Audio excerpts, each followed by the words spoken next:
respaldo por medio de la Secretaría de Cultura al Archivo Histórico del Estado de Colima. Fue para mí satisfactorio cuando recorrí el archivo del Estado y disfruté del gran trabajo que ahí se viene realizando. Y hoy cuenta con una organización de primera, con espacios provistos de condiciones propicias para la conservación documental y con un taller de restauración de documentos. Todo ello gracias a la labor profesional de la doctora María Rodríguez, la directora, y del profesional equipo de colaboradores, algunos becarios, otro personal de confianza y muchos otros personal sindicalizado. Ello ha sido posible gracias al respaldo directo ofrecido por el personal de la Secretaría de Cultura, siempre al tanto de lo que acontece a todas las materias que forman parte de la vida creativa del Estado. Por todo ello, mi felicitación y reconocimiento a ellos. Amigas y amigos todos, espero que esta estancia en Manzanillo sea provechosa y feliz, que descubran el temperamento colimense, el vigor de una entidad de gran contenido histórico, de una entidad que no se rinde, que no cede al riesgo ni a la adversidad, que sabe crecer frente a los fenómenos naturales, que no deja de trabajar por su presente y por su futuro, pero siempre honrando su pasado. Manzanillo fue el encuentro de Occidente nacional con el Pacífico y hoy es uno de los ejes de las políticas de desarrollo regional y nacional. Por si fuera poco, es un lugar donde el afán de progreso industrial y económico se combina con la belleza natural y las mejores condiciones de infraestructura turística. Por ello, hago votos porque esta reunión resulte exitosa y quede guardada en la memoria de todos ustedes de forma grata y perdurable. Sé que la participación de dos magníficas conferencistas magistrales, la doctora Antonia Heredia Herrera, española, asesora de la ONU y autora de numerosos libros y artículos sobre archivística, y de la brasileña Claudia Carvalho Macela Combe, especialista en archivos electrónicos, coordinadora general de gestión de documentos y supervisión de documentos digitales del Archivo Nacional de Brasil, brindan un realce especial en la calidad académica del encuentro. Se realizan 12 mesas de trabajo con temas variados sobre la problemática de los archivos y sus propuestas y experiencias. Se espera una asistencia de más de 500 participantes, con la presentación de 50 trabajos o más, 2 presentaciones de libros y una película dedicada a la problemática de los afanes archivísticos. Por todo ello, celebro este importante encuentro y hago votos por el éxito de los esfuerzos que aquí nos congregan, y si ustedes nos lo permiten, les pediríamos respetuosamente si se ponen de pie para la declaratoria inaugural.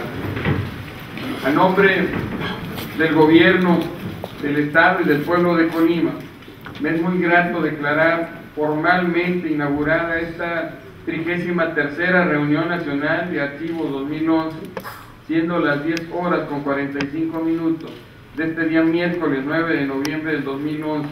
Estoy seguro que se obtendrán los resultados esperados, los cuales coadyuvarán a mejorar la calidad en la conservación testimonial histórica y los servicios que se prestan en materia de archivos. De verdad, muchas felicidades a todos y muchas gracias por su atención.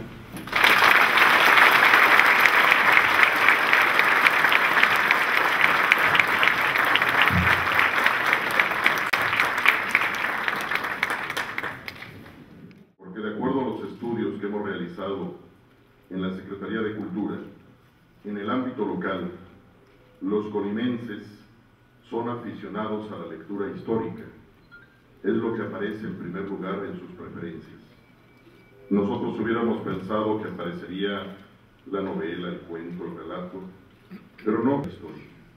Esto tiene una explicación.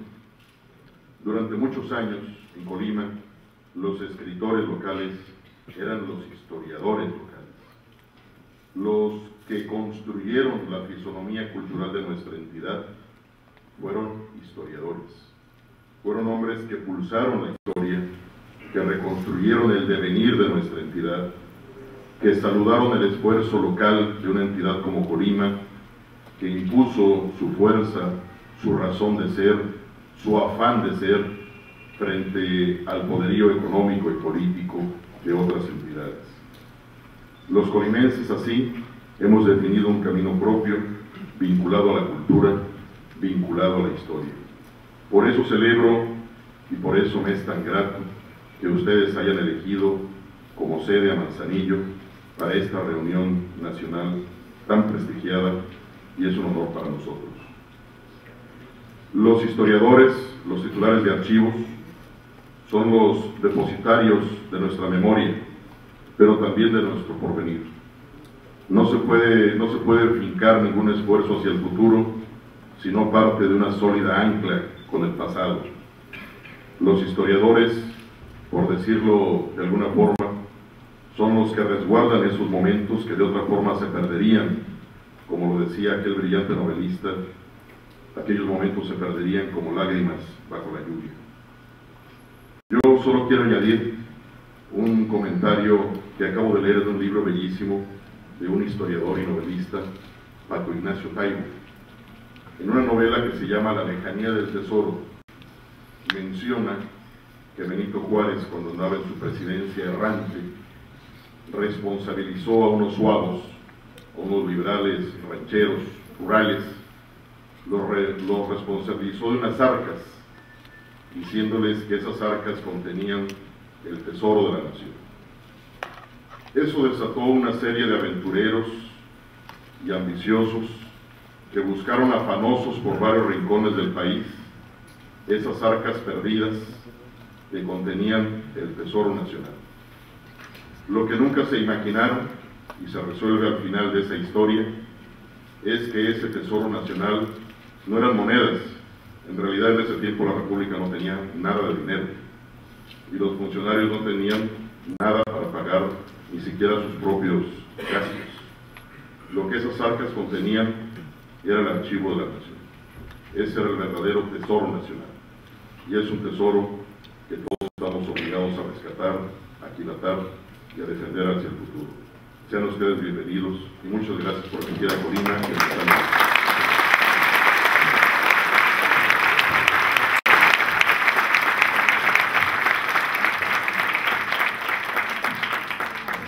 De trabajo en los archivos. Sin embargo, voy a leer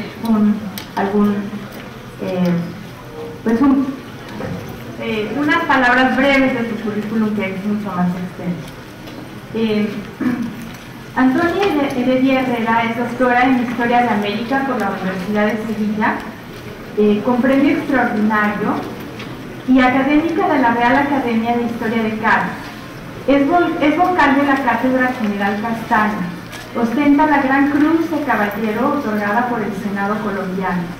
Fue nombrada en mayo de 2007 por el Ministerio de Cultura para formar parte de la Comisión de las Normas Españolas de Descripción Archivística. En febrero del 2008, en el 8º Congreso de la NAVAC, le fue impuesta la medalla de dicha asociación, y en mayo de dicho año la medalla de oro de la ciudad de Sevilla, y recientemente ha recibido la medalla de oro de la provincia de Sevilla. Es miembro de honor de la Asociación de Archiveros Asturianos y de la Asociación de Archivólogos Uruguayos. Desde 1954 hasta la fecha ha vinculado su actividad profesional a los archivos, que ha compatibilizado con la investigación de la historia de América. Archivera, investigadora y docente de la archivística, ha sido jefe de sección en el Archivo General de Indias, directora del Servicio de Archivo y Publicaciones de la Diputación Provincial de Sevilla, directora del Archivo General de Andalucía y profesora y colaboradora de la Cátedra de Derecho Indiano en la Universidad Hispalense. Ha formado parte del Comité de Valoración del Consejo Internacional de Archivos y de la Comisión Andaluza Calificadora de Documentos. Forma parte de la Mesa de Archivos de Administración Local y ha formado parte del grupo que ha elaborado el borrador de una nueva ley de documentos, archivos y patrimonio documental para Andalucía. Ha impartido docencia en numerosos cursos y másters. Actualmente codirige una maestría en la Universidad Internacional de Andalucía con el título Gestión Documental y Administración de Archivos. Su presencia y participación en los congresos, seminarios y otros eventos en Hispanoamérica es notable. Los títulos de sus trabajos, entre monografías, instrumentos de descripción y artículos de revista, superan los 250. De su manual, Archivística General, Teoría y Práctica, se han hecho 7 ediciones. Sus últimas publicaciones, ¿Qué es un archivo?, crea 2007, Memoria, Archivos y Archivística, Identidad y Novedad, Cadare 2008, Nuevos Tiempos, Nuevos Conocimientos, Nueva Archivística, Azarca 2008. Su último libro, con el título Lenguaje y Vocabulario Archivísticos, algo más que un diccionario, de la Junta de Andalucía de este año, condensa su pensamiento archivístico en este momento a partir del análisis de la terminología archivística y que presentaremos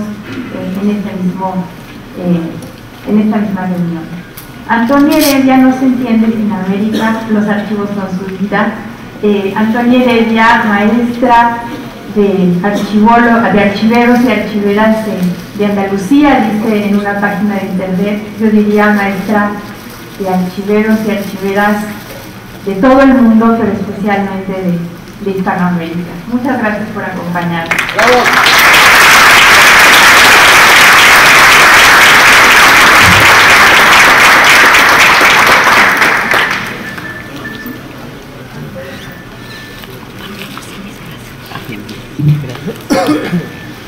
Tengo que deciros una cosa nada más empezar. Estoy mucho mejor que en mi casa. Porque en mi casa no me tratan de esta manera como me tratáis vosotros. Vamos a ver, no tiene comparación. ¿Cómo voy a estar yo mejor que en mi casa? Bueno, creo que lo primero que tengo que manifestar es mi sincero y profundo agradecimiento por haber sido invitada a participar en este evento. Son mis colegas, en primer lugar, la directora del Archivo General de la Nación, Aurora Gómez, la directora del Archivo de Colima, el archivero de Manzanillo, todos los que han sido organizadores de este evento, mi más profundo agradecimiento de todo corazón. Venir a México para mí es una satisfacción enorme, porque me encuentro con mis amigos, me encuentro con mi entorno. México es algo que me acompaña siempre. Son muchas relaciones con México que se remontan en el tiempo. Mis investigaciones, lo que ha sido la dimensión investigadora profesional, es la segunda faceta de mi vida. Muchos de esos trabajos han estado dirigidos y tienen como objeto la historia de México. Entre otros, mi tesis doctoral fue sobre la sobre el beneficio de la plata en los reales de minas mexicanas. Dicho esto, quiero felicitar precisamente a los organizadores de este evento por ese gran poder de convocatoria. Es una alegría intervenir, hablar para tantos profesionales. Es la mayor satisfacción y ese poder de convocatoria hay que resaltarlo de alguna manera. Y ese poder de convocatoria también quizás tenga que ver con el interés y la densidad del programa de esta jornada. Temas todo variado, de un gran interés, que yo creo que pueden hacer reflexionar de una manera profunda sobre los problemas, sobre los objetivos, sobre todo lo que afecta al mundo de los archivos y, cómo no, a lo que es nuestra situación profesional. Ahora, yo tengo que hacer una observación al programa. Lo siento, tengo que hacer una observación. No me gusta, por lo que para mí significa esa dualidad de mesa que me va a impedir estar a la vez en la web. Realmente, porque hay trabajos, temas, proyectos que se van a presentar en una y otra mesa, realmente son de interés para mí. Bueno, dicho esto, creo que debo empezar a decir lo que yo pienso transmitiros y que, como digo, una suerte poder transmitir y poder compartir con vosotros inquietudes, reflexiones, realmente no no pretenden otra cosa que el debate.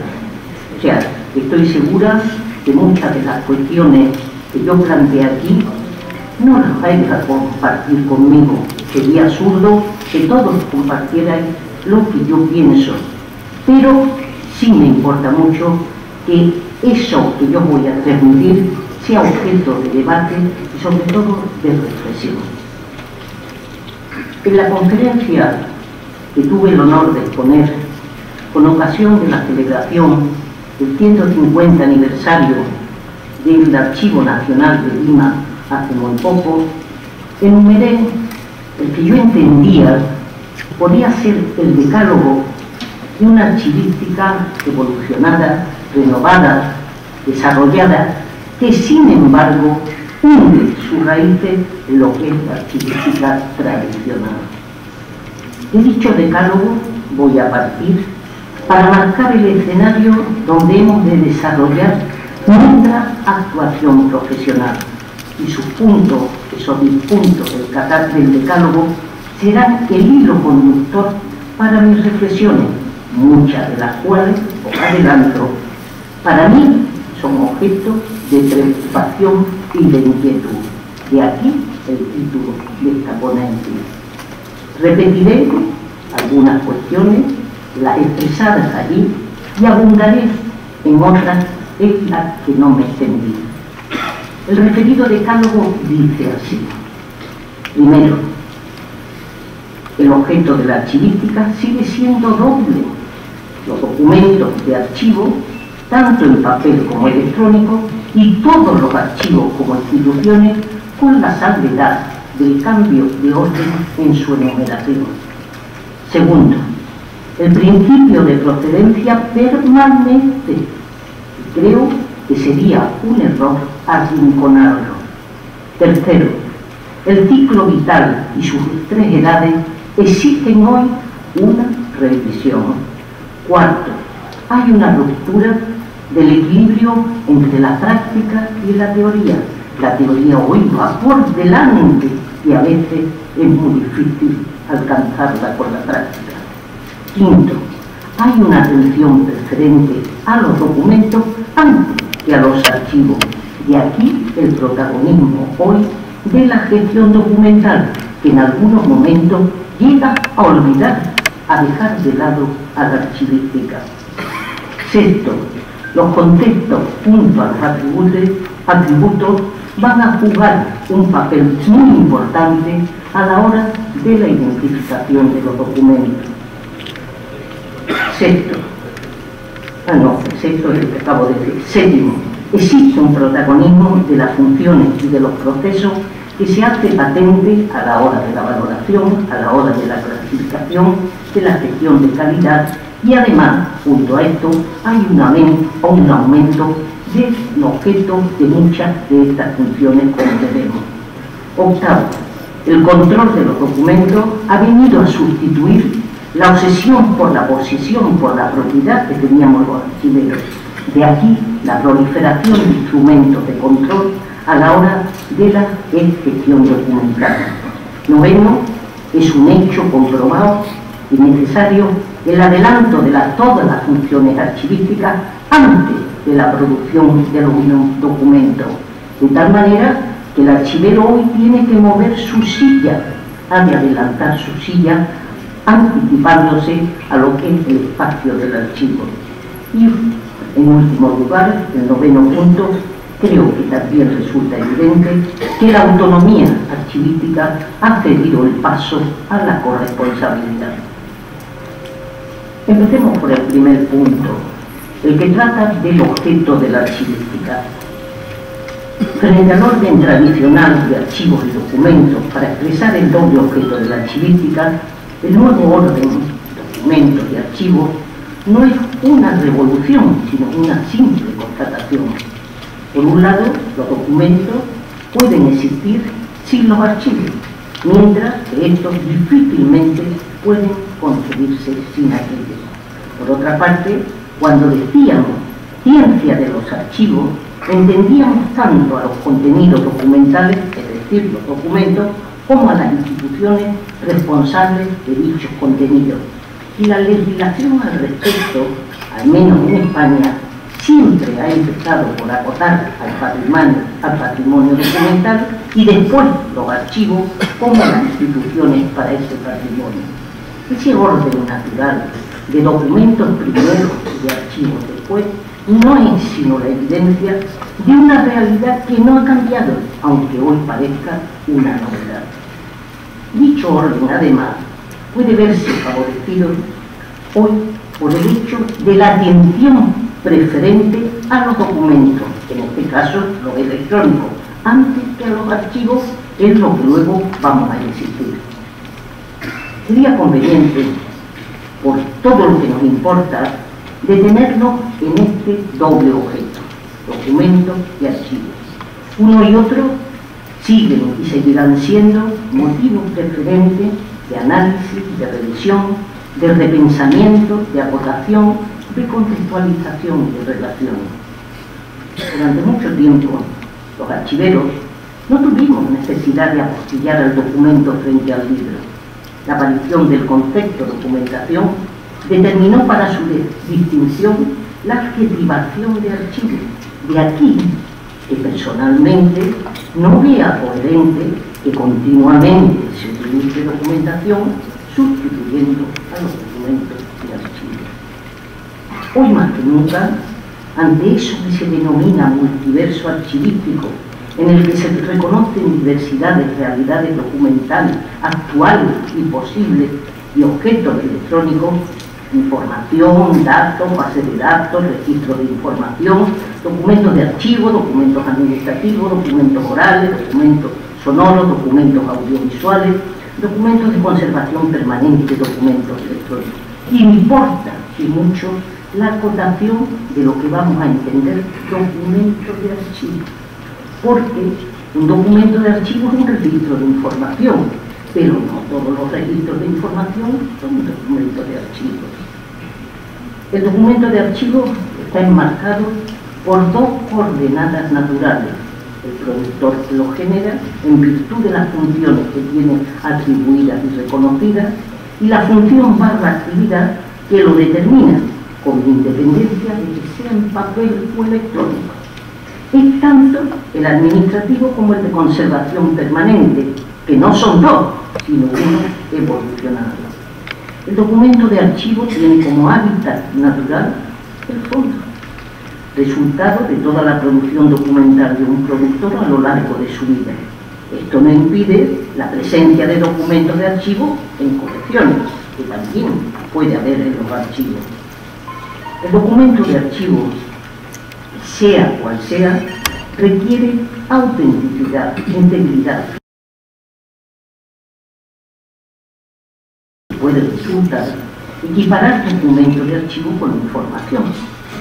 La sinonimia no cabe entre ellos. De hecho, la información puede desligarse del documento y cambiar, ampliarse, actualizarse, porque no tiene límites para ello. El documento de archivo, en cambio, está ligado a una información concreta que no puede variar, porque la acción que testimonia no varía.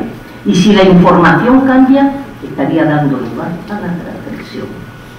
Y todo lo dicho sin prejuicio de que hoy los sistemas de gestión de las organizaciones parece que tienen más interés en crear información que en producir documentos propiamente dichos. Las dificultades de acotación hoy trascienden a partir de la equivalencia que establecemos entre documento de archivo y documento electrónico, cuando el documento electrónico solo se identifica por su elaboración o formación electrónica, lo que lo lleva a reconocerlo como cualquier registro de información electrónica sin más.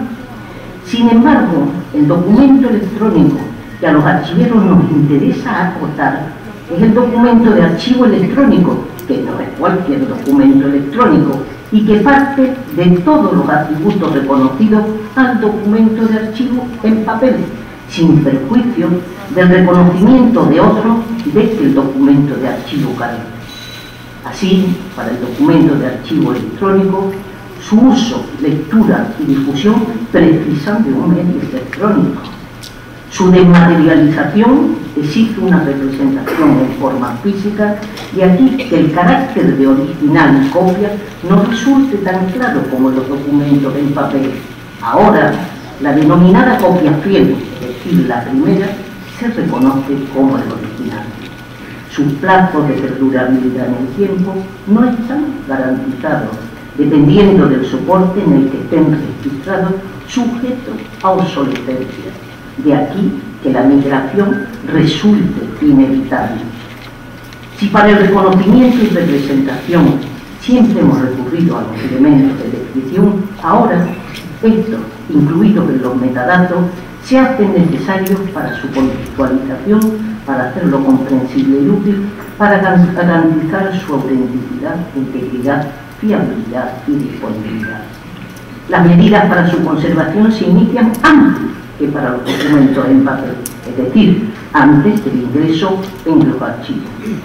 Por otra parte, el documento de archivo electrónico es tanto el documento formado electrónicamente como el reproducido electrónicamente de los documentos en papel, lo que sin embargo no puede llevarnos a identificar la digitalización con la gestión documental. Hay quienes han optado por llamar a los segundos, los que son reproducción de los documentos en papel, llamarlos documentos digitales para distinguirlos de los documentos electrónicos propiamente dichos. Y en este sentido, no perdamos de vista que la digitalización no convierte los documentos en documentos de archivo, ¿no? O lo que es lo mismo, los documentos digitalizados que están conservados en los archivos, no todos son documentos de archivo. Pero está ocurriendo que hay apreciaciones que pueden producir una desestabilización con respecto a lo que yo os estoy diciendo. De hecho, se ha llegado a afirmar en un trabajo muy reciente que los documentos electrónicos no existen. Eso se ha dicho. Un colega español, compañero y amigo, Alejandro Delgado, dice del documento electrónico que es rastrillo, ¿no? Es un conjunto de datos e instrucciones desagregadas que se recomponen bajo demanda en un entorno distribuido en la nube, lo cual equivale a decir que no existe. Y a mí os aseguro que me cuesta entender que algo que no exista sea un documento. Por otra parte, esa inexistencia dejaría sin sentido tantos ríos de tinta volcados sobre los documentos electrónicos que aparecen en la bibliografía reciente y en los textos normativos. Hay una diferencia notable entre la definición de documento electrónico citada y la dada para documento de archivo recogida en el texto del borrador de la Comisión de Normas Españolas de Descripción Archivística difundido en la web del Ministerio de Cultura de España, que dice el documento de archivo, y también pongo comillas, es una unidad de información registrada en cualquier soporte como evidencia de acciones producidas por un agente en el ejercicio de sus funciones y gestionada por su valor testimonial e informativo. Acabo de estas comillas. Y yo quisiera insistir en cuestiones que transmite esta definición. El documento de archivo es testimonio, prueba de acciones y no de actividades, como dice alguna definición, porque son las series las que son testimonio de actividades.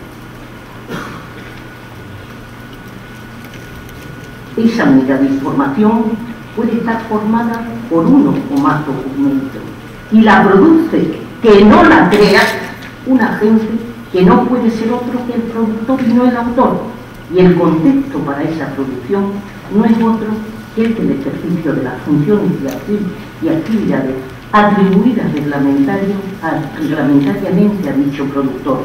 De aquí que las funciones creativas de las que cualquiera puede apropiarse no sean el marco adecuado para los documentos de archivo.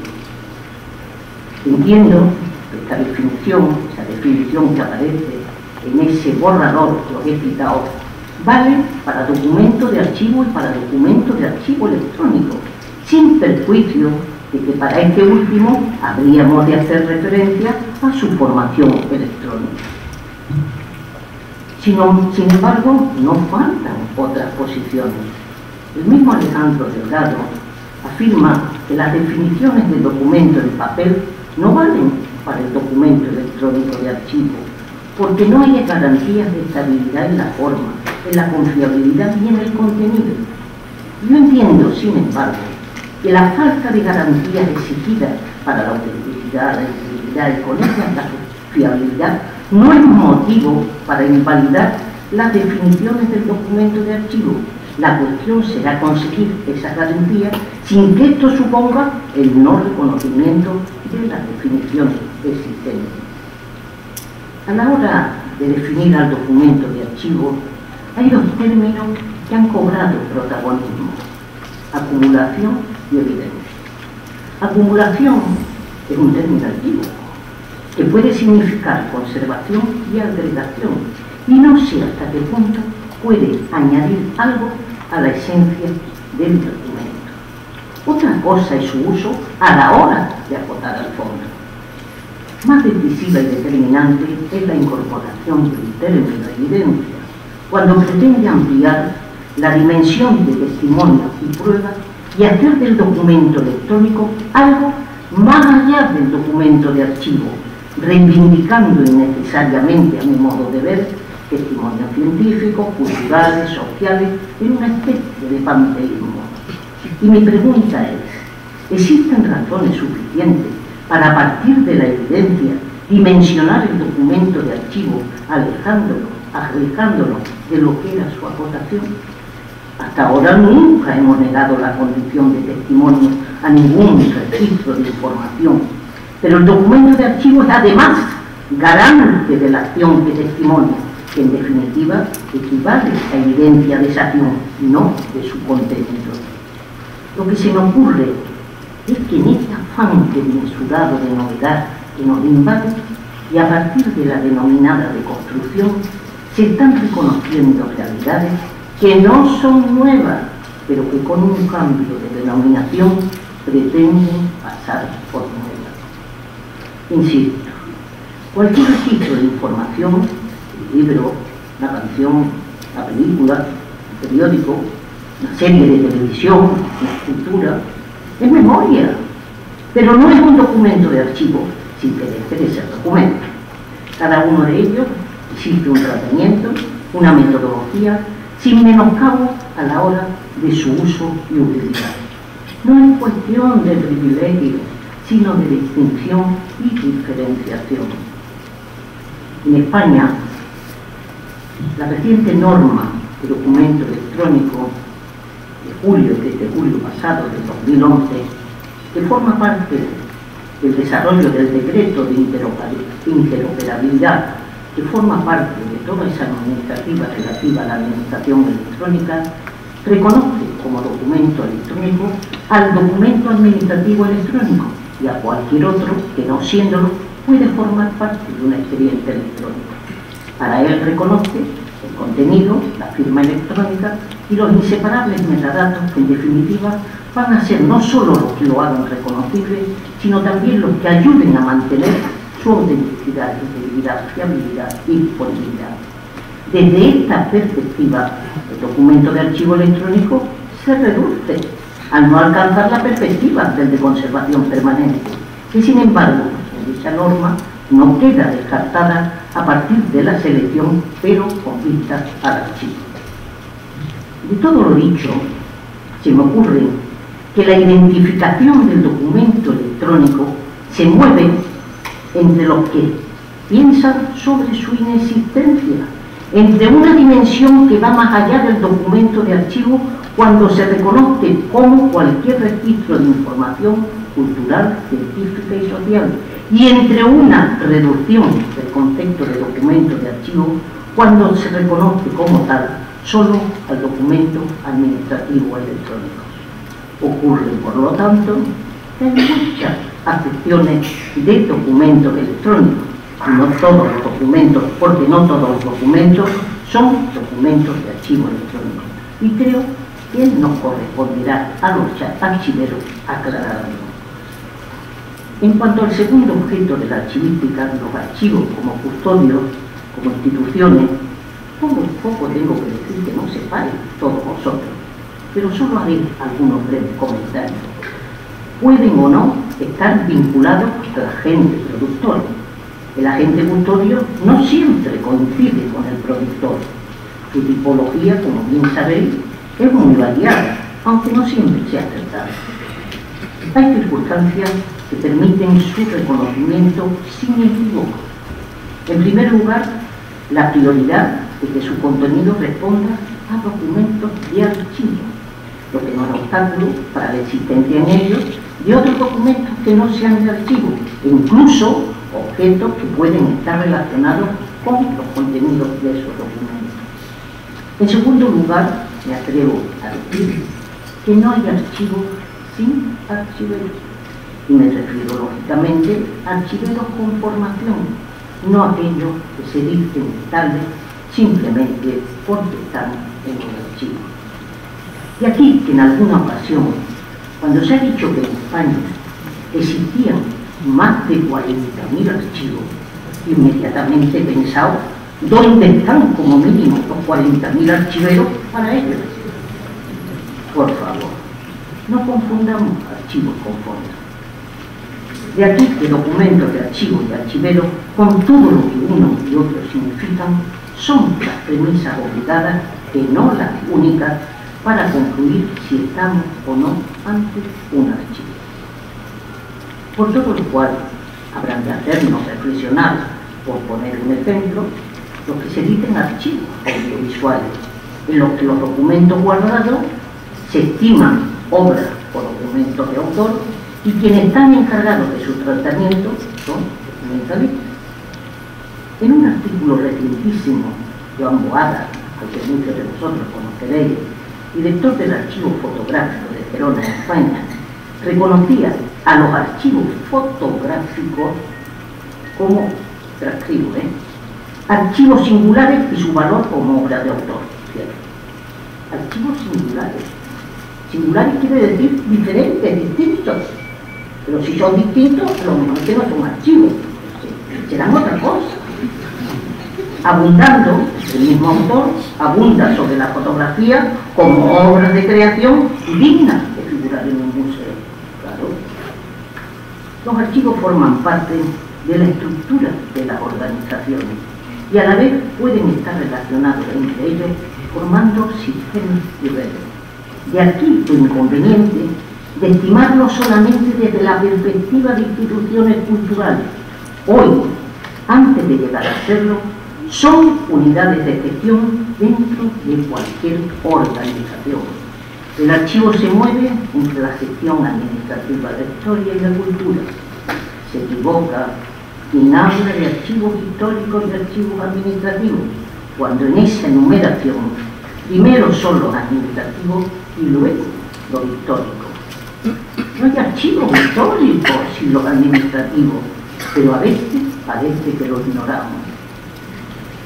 Para hacer buenos los archivos históricos, habremos de ocuparnos decisiva y profundamente de los archivos administrativos. Y algo importante en relación con lo que acabo de decir: los archivos municipales no se pueden quedar en archivos históricos.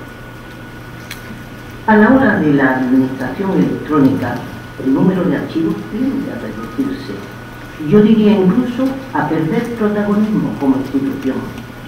Carlota Bustelo, en un artículo reciente, comentaba que ya en el futuro no tendremos que hablar de archivos administrativos.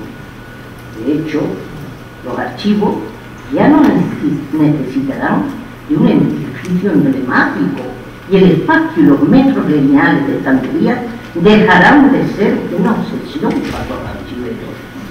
Curiosamente, siempre hemos afirmado que un depósito no podía confundirse con un archivo, del que solo era una parte. Ahora el archivo se hace depósito a partir de un servidor. Y por otro lado, la función de archivo realizada dentro del archivo a partir del ingreso de los documentos queda reducida por haberse realizado antes. Será mucho más importante lo que hagamos fuera que lo que habremos de hacer dentro. Los archivos han evolucionado de la cultura de la conservación a la cultura de la comunicación, como espacio cerrado a lugar de encuentro, y su visibilidad para ello hoy es una meta inexcusable. Esto en cuanto al primer punto de ese decálogo que yo leí al principio. El segundo punto, no me matéis, es el que se refiere al principio de procedencia. Con respecto al principio de procedencia, me pronuncio decididamente por la permanencia de dicho principio como nuestro primero, principal, natural y más general de los principios archivísticos, frente, ya en mi posición, frente a quienes lo ignoran, evitan de hablar de él o declaran su inutilidad. Han pasado muchos años desde que Michel Duchesne afirmara que al margen del respeto a los fondos o principios de procedencia, cualquier trabajo no puede ser sino arbitrario, subjetivo y desprovisto de rigor. Este principio condiciona la organicidad del fondo como agrupación y hábitat natural de los documentos de archivo y determina su clasificación, que a su vez favorece y facilita la descripción para su conocimiento y recuperación, y a su vez cada documento de archivo queda acotado por el productor y la función para la actividad atribuida a dicho productor. Así, productor y función son las coordenadas de cualquier documento de archivo, que vienen a ser como el padre y la madre. Pero ¿por qué ocurre que en el entorno electrónico se hable tan poco de este principio, cuando cualquier documento de archivo electrónico tiene un productor que lo produce, no que lo crea, y una función que lo determina? Uno y otro, para reconocerlo, para representarlo, para localizarlo, deberán formar parte de los metadatos. Lo que sucede es que quizás no tengamos debidamente acotado el documento de archivo electrónico, cuando su concepto se asimila a otras realidades como son la información o cualquier registro informativo a lo que ciertamente el principio de procedencia no le afecta. Acabamos de verlo al reflexionar sobre el objeto de la archivística. Si del documento electrónico se dice que no existe, ¿cómo vamos a hablar de su padre y de su madre, que son el productor y la función?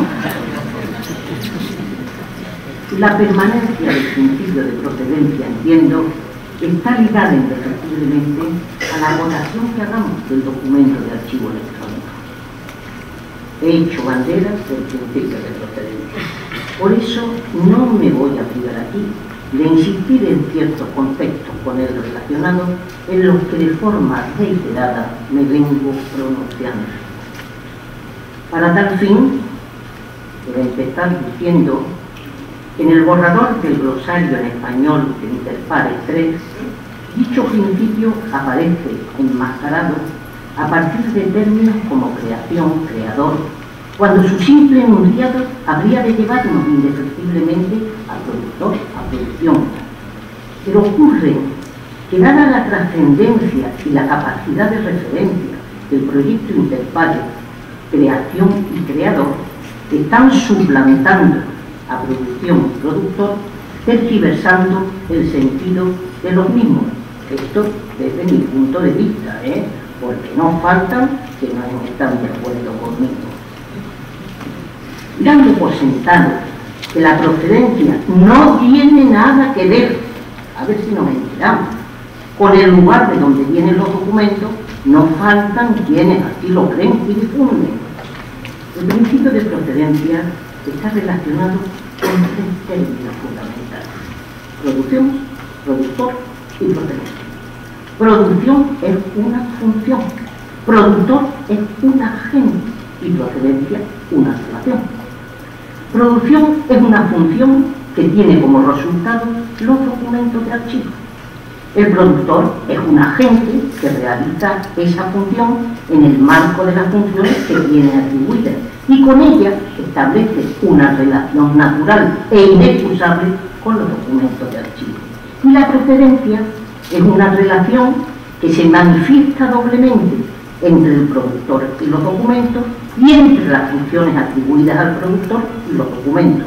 Funciones que no producen los documentos, las funciones nunca producen, pero sí los determinan. ¿A qué documento de archivo, por el hecho de ser electrónico, no le afecta el principio de procedencia? Pero hay algo más. La producción supone expedición y recepción de documentos en el ámbito de las funciones atribuidas al productor, de tal manera que el productor lo es de los documentos emitidos y de los documentos recibidos.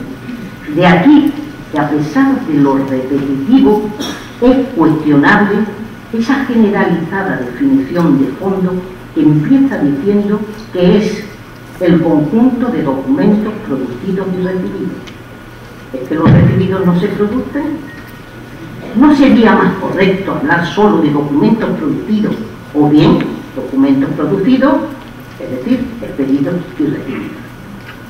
Por otra parte, hay un uso habitual de producción que no coincide con el sentido archivístico cuando ésta se atribuye a la formación física o lógica y así se emplea en más de una ocasión en el contexto electrónico.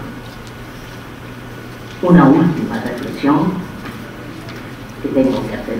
En el amplio espacio documental e informativo o multiverso archivístico, que parece no necesita de la acotación del documento de archivo, el arrinconamiento del principio de procedencia ciertamente vendría a favorecer la integración y incorporación de los archivos verdaderamente tales con otras instituciones que se dicen archivos y a lo mejor no lo son. Me estoy refiriendo a los denominados archivos musicales, a los archivos audiovisuales, a los archivos orales, a los archivos sonoros, etc. Y estimo que la distinción no ha de suponer menoscabo para ellos, porque no cabe duda que son memoria y forman parte del patrimonio cultural. Y paso al tercer punto, que se refiere al ciclo vital de los documentos.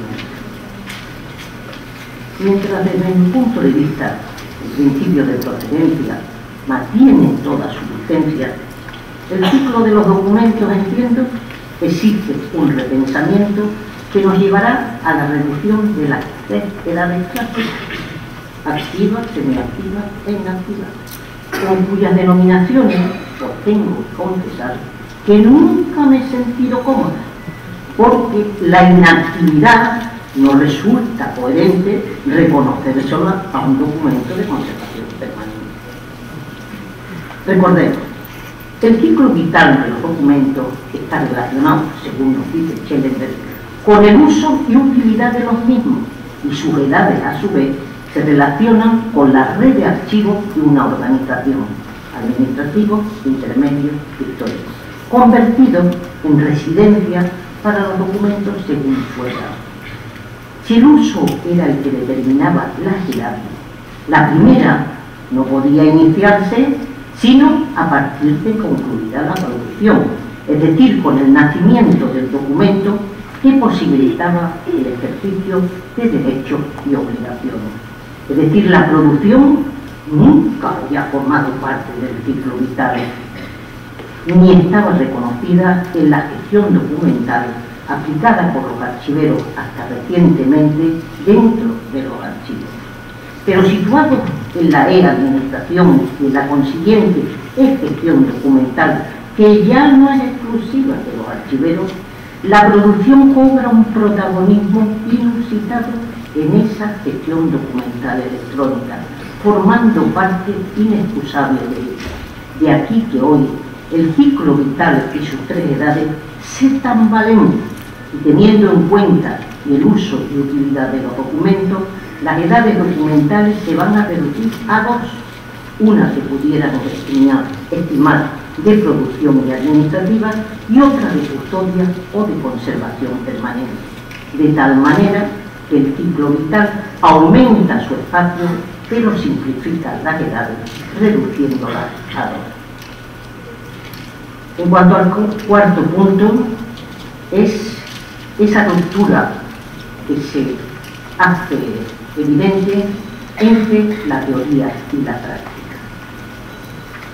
Cuando me inicié en esta profesión, ya por la década de los 60, pocos tratados, o casi ninguno, yo creo que ninguno, de archivología en español se conocía. Los archiveros nos preocupábamos de catalogar documento a documento. Nuestro trabajo se ceñía a una práctica continuada y rutinaria. Poco más de 20 años después, la producción bibliográfica se dispara. Ahora, la teoría se ha impuesto a la práctica. Pensamos, repensamos, reinventamos.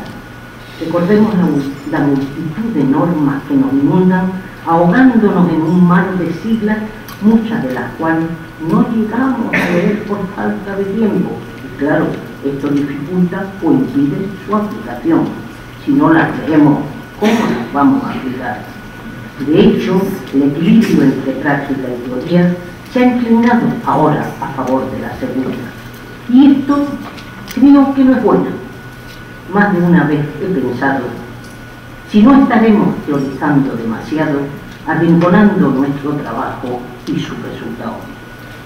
En este sentido, me había llamado la atención cuando vi la primera programación de este evento en el título de una ponencia que figuraba en esa programación. El título decía menos reglas, mejores resultados, y tenía un interés enorme en escuchar esa ponencia. Pero cuando he visto ahora la programación, ese título no está. No sé si el autor ya ha cambiado de nombre. El quinto punto del decálogo. Creo que es evidente también que hay una atención preferente, nos importan mucho más los documentos hoy que los archivos. Esto es más claro que el agua. Y creo que es totalmente constatable. De hecho, si os fijáis, cursos, máster, maestría, se olvida mucho de la archivística. Inmediatamente el subtítulo, la gestión documental. Y se olvidan de la archivística como si ésta no guardara relación con aquella, cuando difícilmente puede aplicarse la gestión documental sin conocimiento archivístico. No me voy a detener en lo que este desplazamiento ha ocasionado y en los equívocos que de esto han trascendido, porque existen varios trabajos muy recientes míos que están editados y difundidos y no voy a insistir, pero sí me interesa apuntar algunas ideas. No se puede abordar la gestión documental sin la archivística, y no es lo mismo hablar de gestión documental que de gestión documental de las organizaciones y electrónicas. Veamos, la gestión documental en España, que no es la misma que la concebida en los países anglosajones, fue asimilada como una responsabilidad exclusiva de los archiveros dentro de los archivos, y sus funciones equiparadas a las tradicionales de recoger, organizar y servir. Se iniciaba a partir del ingreso en el archivo y no antes. La expresión, aunque traducida de la traducción francesa del Record Management, formó parte enseguida de nuestro vocabulario archivístico. Sin embargo, a partir de la ISO 15489 pasamos a un concepto más amplio de gestión documental de las organizaciones, que con la aplicación de las TIC es la que hoy entendemos como es gestión documental. La gestión documental, a partir de este momento, deja de ser responsabilidad exclusiva de los archiveros. Más aún, sigo hablando de España, que la expresión gestión documental se han apropiado otros profesionales que distinguen entre gestión documental y el archivo, como si a este no le afectara la gestión documental. Si antes la producción de los documentos no tenía cabida en ella, ahora la producción y su explotación son las protagonistas de la misma.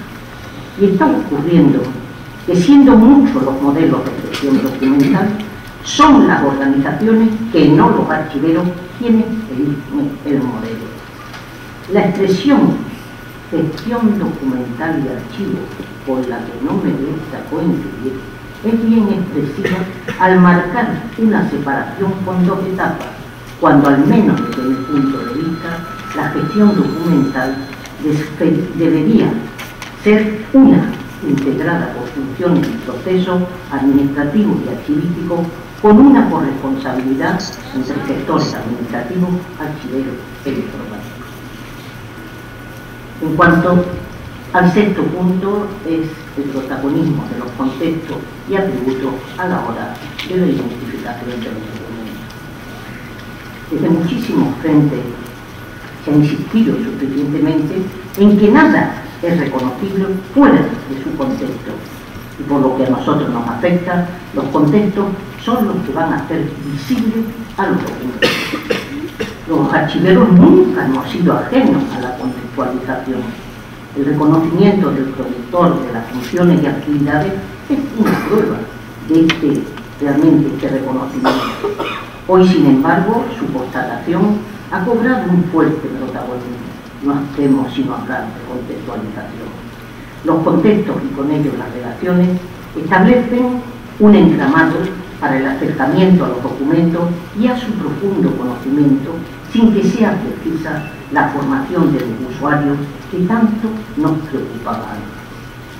Los contextos, como bien sabéis, son las circunstancias, personas, funciones, eventos que rodean al documento, lo determinan y conforman. Quizá convenga puntualizar que contexto no es igual a procedencia, aunque ésta sea uno de los contextos. Su importancia es decisiva a la hora de la identificación y como consecuencia de la descripción. De aquí que su presencia se ha hecho ineludible a la hora del nuevo modelo de gestión archivística que está de alguna manera elaborando la Comisión de Normas Española de Descripción Archivística. Por su parte, el proyecto Interpares reconoce 5 contextos: jurídico, administrativo, documental, de procedencia, procedimental y tecnológico. El séptimo punto es cómo existe un protagonismo de las funciones y un aumento de lo que son los objetos de estas funciones. La mayoría de las funciones archivísticas, para alcanzar su resultado, la habíamos aplicado directamente a los documentos. Clasificábamos, valorábamos, escribíamos documentos. Ahora, fijaros, empezamos clasificando y valorando funciones para estructurar los documentos dentro de un fondo y para acotar la serie objetos de la selección. Los objetos de estas funciones se han dimensionado como acabo de haceros ver. La descripción también ha ampliado su objeto.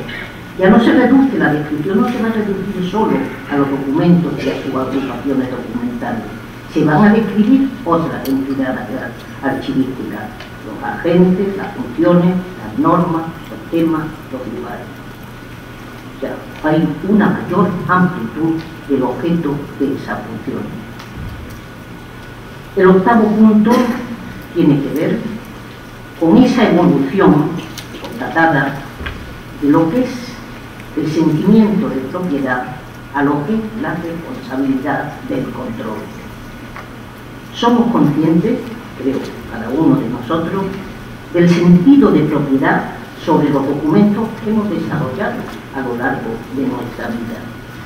La posesión se iniciaba a partir de los documentos en nuestro archivo. Era mi archivo, mi documento. Se conocen sucesivas historias de archiveros que escondieron documentos para beneficiarse de ellos sin hacer partícipes de los mismos a los investigadores. El sentido de la propiedad ha cedido hoy el paso al control. Control que no se inicia a partir de la transferencia, sino antes, muchísimo antes de producirse los documentos. Nuestra responsabilidad sobre ello ahora se va a ejercer precisamente a través de un control riguroso. Recordad, como al hablar del objeto de la archivística, reconocíamos para el entorno del documento electrónico falta de estabilidad y riesgo de permanencia. Y son precisamente esas carencias las que van a dimensionar el control para el que los atributos de autenticidad, seguridad, fiabilidad y disponibilidad exigidos para cualquier documento de archivo se mantengan. Serán los metadatos, entre otros, los instrumentos para ese control. En cuanto al noveno punto, es el hecho, algo también perfectamente constatado, que tendremos que tener muy en cuenta los archiveros de hoy, es el adelantamiento de las funciones que hemos de realizar. La denominada función de archivo, identificada con la gestión documental de puertas adentro de los archivos, que integraba todas las funciones y procesos archivísticos aplicados a los documentos, se realizaba dentro de los archivos por los archiveros. Hoy, en el marco de la administración electrónica y de los consecuentes gestión documental electrónica, la mayoría de esas funciones, clasificación, valoración, descripción, conservación, se adelantan y se prevén y planifican precisamente en función de ese control exigido y se hace antes de la producción de los documentos, antes de que existan los documentos. Así, el cuadro de clasificación, con una doble perspectiva funcional y orgánica, deberá elaborarse anticipadamente y no a posteriori como lo hacíamos antes, y deberá ser válido para las dos etapas que reconocíamos a la hora del ciclo vital, tanto la de producción o administrativa como la de custodia, y de dicho cuadro habrá de obtenerse el código de clasificación que identificará a los documentos y expedientes a partir de la captura por el sistema a lo largo de toda su vida. Ese código de clasificación no deberá variar jamás. Por lo que respecta a la valoración, ya hacemos valoración de funciones, directivas, específicas, paralelas, comunes, y son esa valoración de funciones las que nos van a ayudar a precisar la serie documental, sus plazos de conservación y de transferencia, y esas decisiones, esos plazos, materializados en tablas de valoración o de temporalidades, habrán de tomar forma de metadatos para automatizar la eliminación y deberán también estar previstos antes de la captura de los documentos. También la descripción archivística debe estar prevista a partir de los elementos de descripción, atributos y relaciones, incluidos también en los metadatos para el reconocimiento, recuperación y localización de los documentos. En cuanto a la conservación, es un hecho que los sistemas para tal fin no son viables a largo plazo por motivos de escala y de costos. De aquí el control central y permanente de la conservación tecnológica. El último punto del decálogo es el paso también de lo que significa la autonomía que siempre hemos tenido a la corresponsabilidad. Si la gestión documental suponía para los archivos y para los archiveros la autonomía de su gestión, a la hora de la gestión documental electrónica de las organizaciones, muchas de las funciones y de los instrumentos resultantes exigirán una corresponsabilidad y una forma de compartir.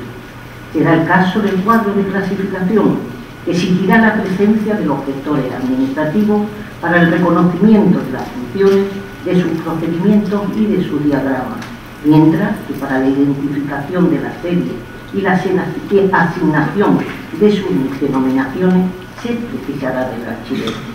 Ese cuadro de clasificación ya no será un instrumento de exclusivo beneficio para los archiveros, sin un cuadro de mando para todos los procesos de la propia organización.